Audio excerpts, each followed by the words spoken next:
All right, so I'm really excited this episode for a couple of different reasons. Okay, reason number one, I'm going hands-free. Okay, I got this cool tripod. Number two, Doctor Who is coming back. Yeah, totally awesome. All right, but first, intro.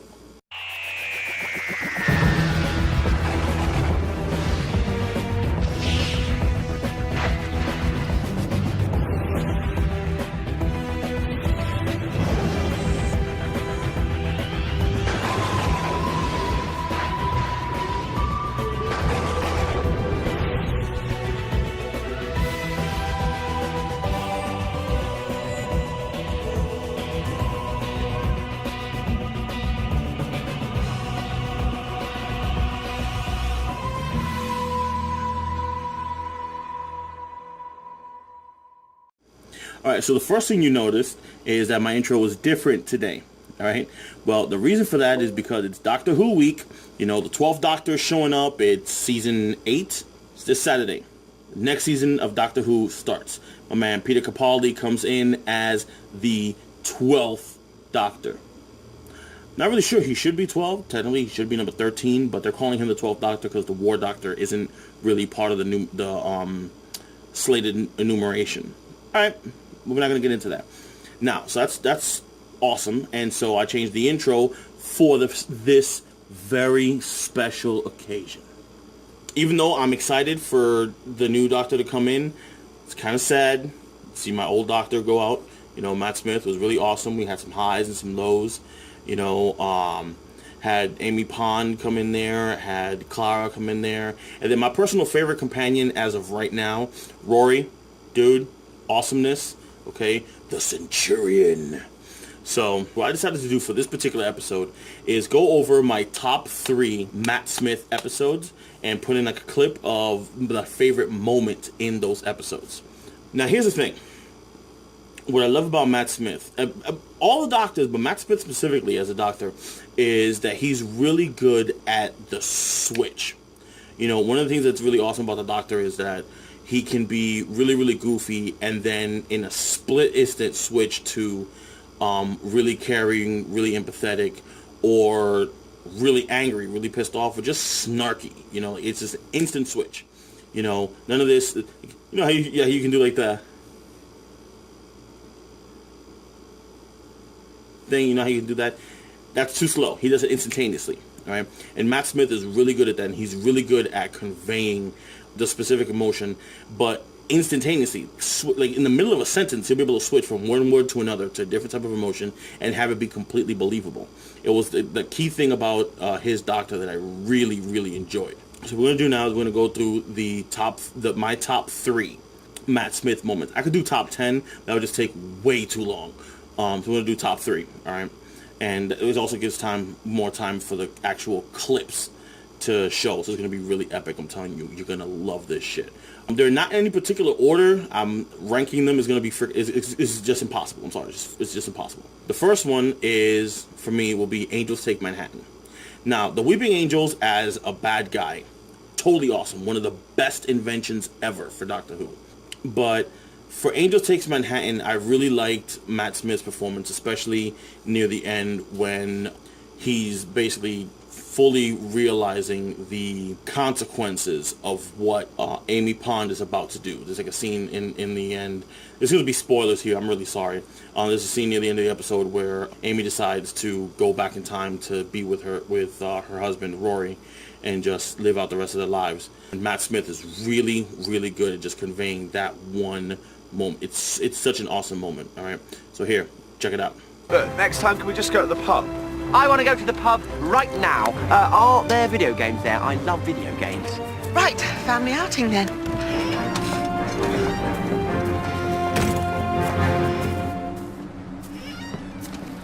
Amy, come see this. What? There's a gravestone here for someone with the same name as me. What?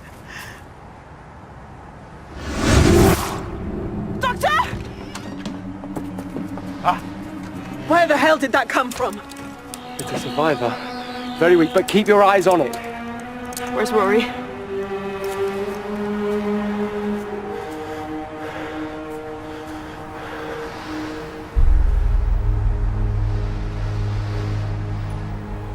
sorry. Amelia, I'm so sorry. No, we can just go and get him in the TARDIS. One more paradox. Would rip New York apart. Oh, that's not true. I don't believe you. Mother, it's true.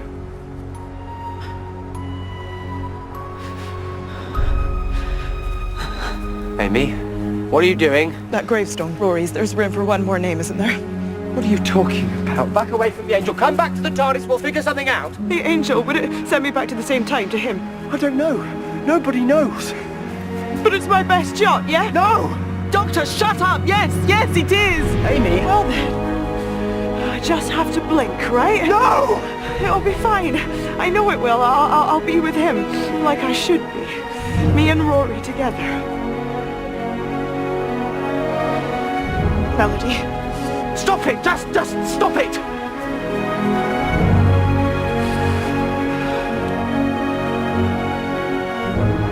You look after him. And you be a good girl and you look after him. You are creating fixed time. I will never be able to see you again. I'll be fine. I'll be with him. Amy, please. Just come back into the TARDIS. Come on, please.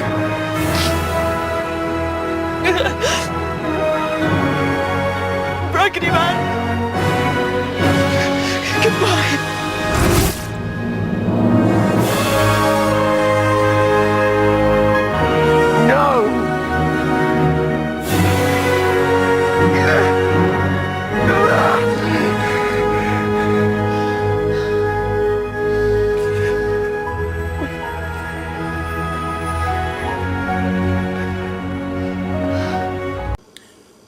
Now see, what did I tell you? Awesomeness, right? Totally fantastic. Now, next on the list is an episode called The God Complex.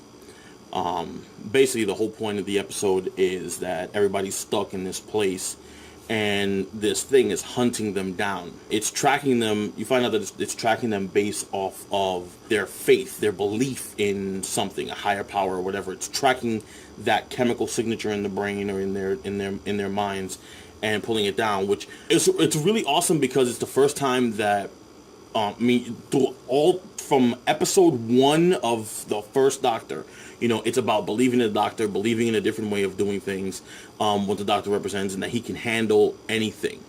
Now, given that, it's really awesome to have them flip the script for a second and have it so that the way to get out of the situation is to distrust or not have faith in the Doctor. It was a really awesome way of doing things, and Matt Smith conveyed, again, stellar performance. Matt Smith did a really good job, especially in the part where you figure out what's going on and he has to convey to people to not do that.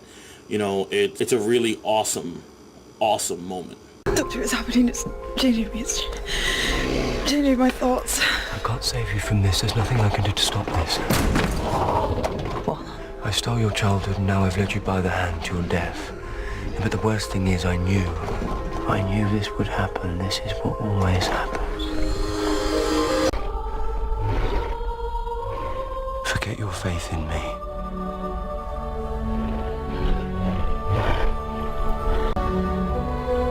I took you with me because I was vain. Because I wanted to be adored. Look at you. A glorious Bond. The girl who waited for me.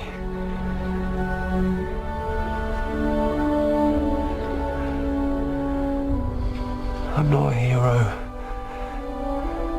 I really am just a madman in a box.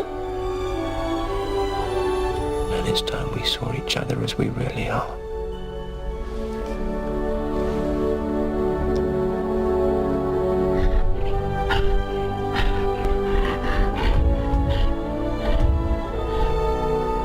Amy, Willie.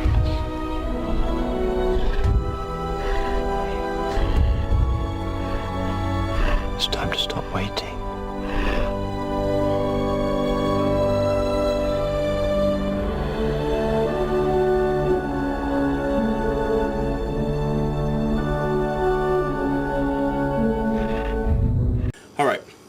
Now, the final of the top 3 that I have is the first episode that Matt Smith ever showed up in, which is The 11th Hour.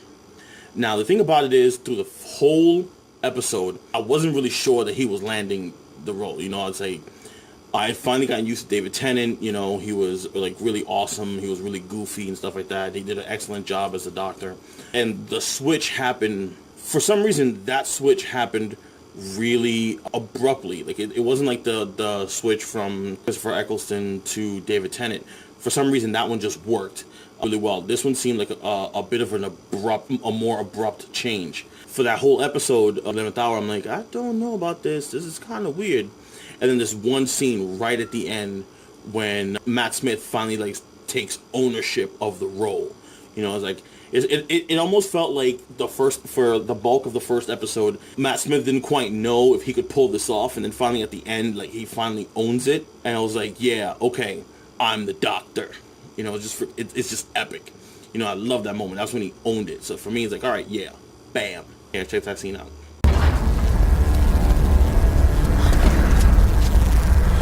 So this was a good idea, was it?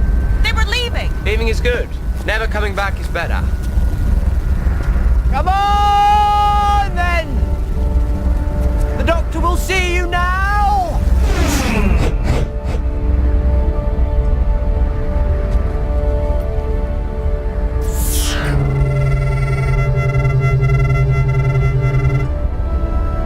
You are not of this world.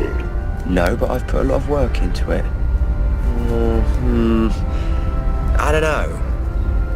What do you think? Is this world important? Important? What's that mean, important? 6 billion people live here. Is that important? And here's a better question. Is this world a threat to the Atraxi? Well, come on, you're monitoring the whole planet.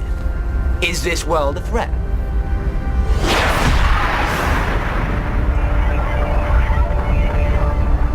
No.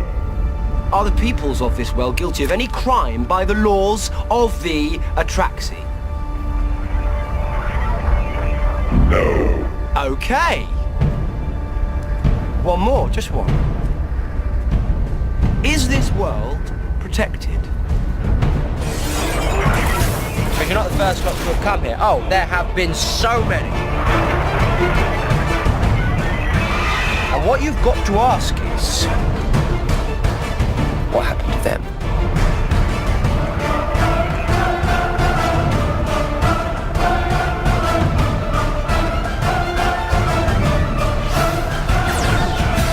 Hello. I'm the doctor.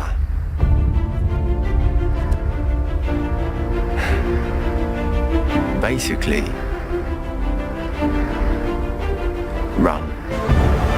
All right, that was epic, right? Telling you, it's freaking awesome. Totally loved it.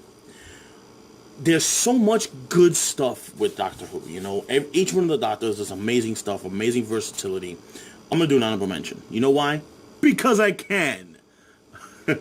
No, seriously, there's just so much good stuff, and it's a crying shame. Like I can think of a ton of different moments I could just pop in here, just so you can see them and be like totally awesome and stuff like that. You know, kind of accurately convey why I love this show and why I thought Matt Smith was such an awesome doctor. Not my personal favorite, that's Christopher Eccleston, but Matt Smith was really, really awesome.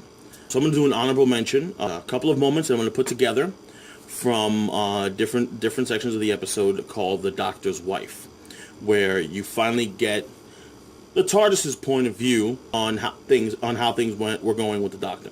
It's awesome. Absolutely awesome. Love it, love it, love it. Who are you? You really not know me? Just because they put me in here? They said you were dangerous. Not the cage, stupid. In here. They put me in here. I'm the... Oh, what do you call me? We travel. I go... The TARD. Time and relative dimension in space. Yes, that's it. Names are funny. It's me. I'm the TARDIS. No, you're not. You're a bitey mad lady. The TARDIS is up and downy stuff in a big blue box. Yes, that's me. A Type 40 TARDIS. I was already a museum piece when you were young. And the first time you touched my console, you I said you were the most beautiful thing I'd ever known. then you stole me. And I stole you. I borrowed you. Borrowing implies the eventual intention to return the thing that was taken. What makes you think I would ever give you back?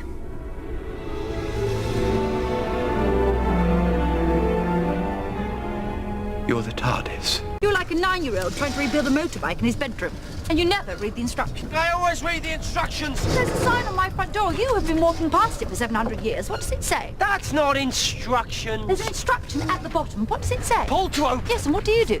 I push. Every single time, 700 years, police box doors open out the way.